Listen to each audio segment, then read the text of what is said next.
يا صباح الخير، يا صباح النور، يا صباح السعادة، يا صباح الهنا، يا صباح الفل. عاملين ايه يا حبايبي؟ انا شيماء اهو، دي قناتي. اهلا وسهلا بكل اللي تشرفني في القناة. قبل ما نبدأ الفيديو حابة اقول لكل لسه ما اشتركش في القناة، يا ريت يشترك في القناة ويفعل زر الجرس ويحط لنا لايك ويسيب لنا تعليق حلو كده. ازيكم؟ وحشتوني كتير كتير كتير كتير كتير. غايبة عنكم بقالي فترة كبيرة، بس يلا الحمد لله رجعنا تاني. بصوا يا بنات، انا بغيب وبرجع وبغيب وبرجع ومبقدرش استغنى عنكم. يعني شوية كده تجيلي زهقة كده ومش عايزة اعمل اي حاجة، وشوية تانية يبقى عندي طاقة ونشاط وحيوية كده واعمل حاجات كتيرة وانزلها. فادعولي ان ربنا يثبتني كده وافضل انزل فيديوهات. بصوا بقى، النهاردة هنعمل وصفة صحية جدا، وصفة حلويات بس خطيرة وصحية جدا جدا جدا. تنفع للي عاملين نظام الكيتو دايت او عندهم مقاومة انسولين وعايزين ياكلوا حاجات صحية عشان ما تعليش ال- الانسولين في الدم وكده، وايه، ويبدأوا يخسوا كده ويبقوا رفيعين وحلوين كده.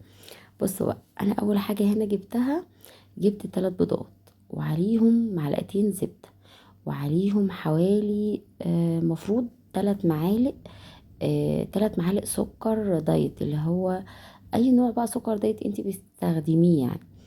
وعليهم فانيليا وشوية خل، وعليهم 3/4 كوباية، 3/4 كوباية زبادي. تمام. طب هو انت بتعملي ايه اصلا؟ هقولك انا بعمل ايه. حطي لايك واشتركي في القناه يا حلو، وصلي على النبي عليه افضل الصلاه والسلام. عليك يا حبيبي يا رسول الله. بصي يا ستي، انا بعمل كيك بس من غير دقيق. ايه ده؟ فزوره او فزوره. بصوا، هنعمل كيك هش وطري وجميل وطعمه حلو جدا جدا جدا، بس من غير ولا نقطة دقيق. هنعمله بدقيق بس من غير دقيق. ازاي ده؟ هقولك، بس استني بس شوية كده واحنا هنقولك هنعمل ايه.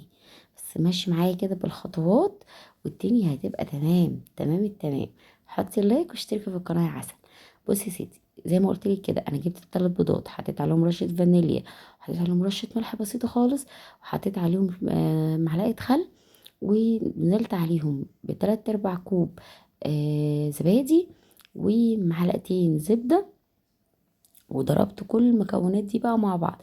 ومفروض حطيت عليهم 3 معالق سكر دايت، استفيانة ده ولا اي نوع بقى انت تستخدميه استخدميه يعني، بس يكون سكر كويس ماشي، مش سكر بتاعنا العادي الابيض، لا سكر دايت.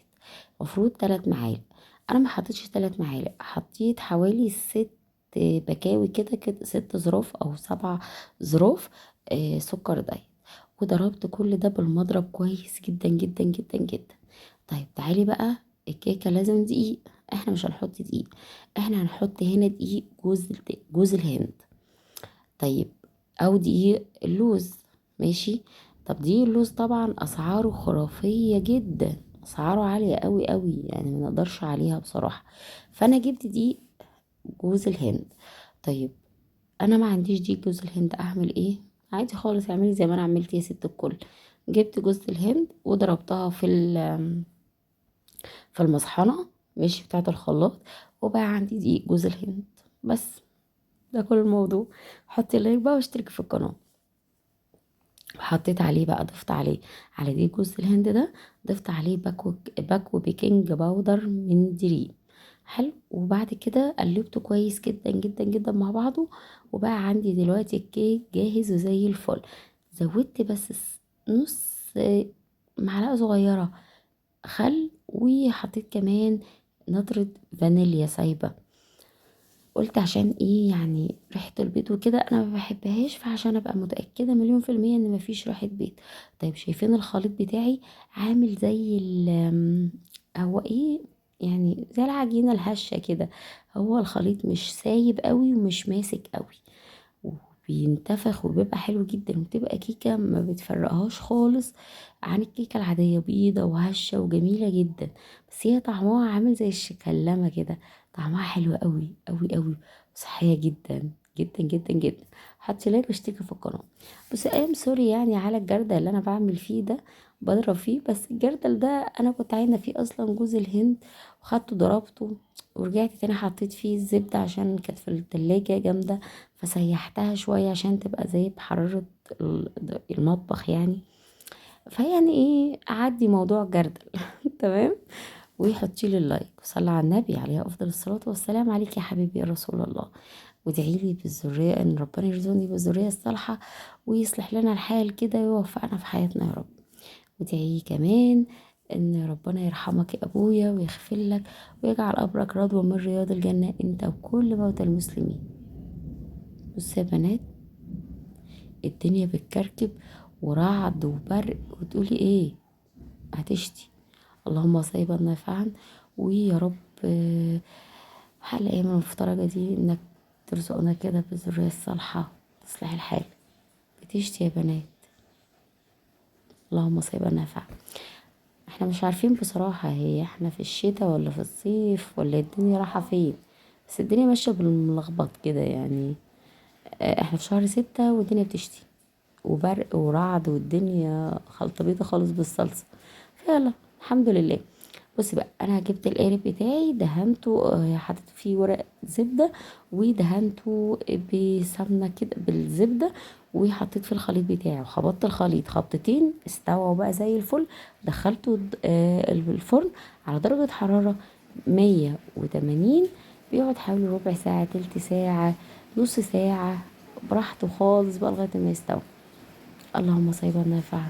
الدنيا بتشتي بتشتي بتشتي جامد يعني. سبحانك يا رب. بصوا بقى، تعالوا نرجع للوصفة بتاعتنا. جبت هنا بقى ايه، خلاص دخلتها الفرن كده وخلاص هتستوي معانا وتطلع زي الفل. انا بقى عايزه ادلعها واعملها زي التورتايه كده واشهيص المسائل. قمت قايله يا بنتي ايه، تعالي هاتي علبه زبادي يوناني. زبادي ايه يا اختي؟ يوناني. بس انا اصلا ماليش في القصه دي، واصلا في البلد بتاعتنا ما فيهاش زبادي يوناني ولا افغانستاني. قمت عامله ايه بقى؟ بصي يا ست الكل، قمت جايبه هنا علبه زبادي عاديه، علبه زبادي علبه ونص كده يا ربي، علبه زبادي عاديه خالص. قمت حطها في المصفى وسبتها شويه، فصفى كل الميه اللي فيها. بعد كده ضفت عليها معلقه سكر دايت، ماشي، وضفت عليها نضرة فانيليا وضربتها كويس جدا جدا جدا. اتحولت، بقت من زبادي مصري لزبادي يوناني. شفتي؟ ذكية انا والله.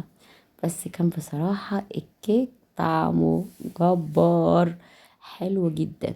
بصي بقى، انا هنا كنت مستعجله جدا، لان كانت بنتي بقى ووالدتي قاعدين بقى مستنيين ان هم ياكلوا من الوصفه دي، وانا كنت عاملاها متاخر اصلا يعني، كنت عاملاها حوالي الساعه 12 كده، فما كنتش عايزاهم يناموا الا ما يدوقوها. فاستعجلت بقى شويه وحشت ايه ورقه الزبده وهي لسه سخنه، فشالت طبعا الطبقه الذهبي الحلوه اللي على الكيك. انتي باصبري شويه. وفي كمان حاجه احسن من كل ده بقى. اولا جوز الهند يعني بتحسي ان هو ايه، زي اللي بينزل الزيوت بتاعته كده. فانا لو كنت دهنت القالب بتاعي مجرد بس بالزبده، وعفرته بالدقيق بتاع جوز الهند ده، ما كانتش لزقت ولا حاجه، كنت نزلتها وكان هيبقى عليها الكفر الذهبي ده. بس انا بصراحه خفت يعني انها تلزق، فحطيت ورق الزبده. بس المره الجايه مش هحط ورق الزبده، هعمل زي ما انا قلت لك كده، اعفرها كده وخلاص. جبت بقى الزبادي اليوناني بتاعنا ده، وحطيته عليها من الوش كده من فوق. وجبت بقى ايه، انت ممكن يعني ايه تزوقيها بالشكل اللي انت عايزاه. انا حطيت هنا عين جمل كده، وحطيت عليها فستق من فوق وبس.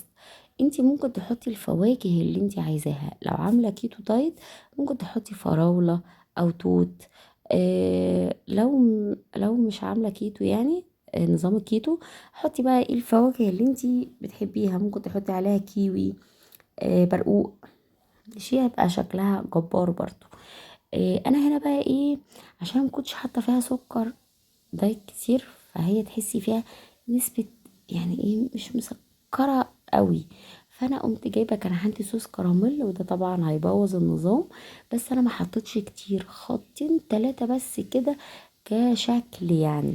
طلعت بالشكل الجبار ده. بصراحه شكلها كان حلو جدا، طعمها حلو قوي، خفيفه قوي قوي، تاخدي القطعة كده مع كوباية شاي بنعناع، مقولكيش بقى، او كوباية شاي بالقرنفل، يا لهوتيني، حاجة فوق الخيال، جبارة. جربيها ان شاء الله باذن الله تعجبك. هستناكي تحطي لي لايك وتشتركي في القناه وتفعلي زر الجرس وتدعي لي دعوه حلوه، ربنا يصلح لنا الحال ويوفقنا في حياتنا كده ويرزقنا بالذريه الصالحه. في رعايه الله، مع السلامه، باي باي.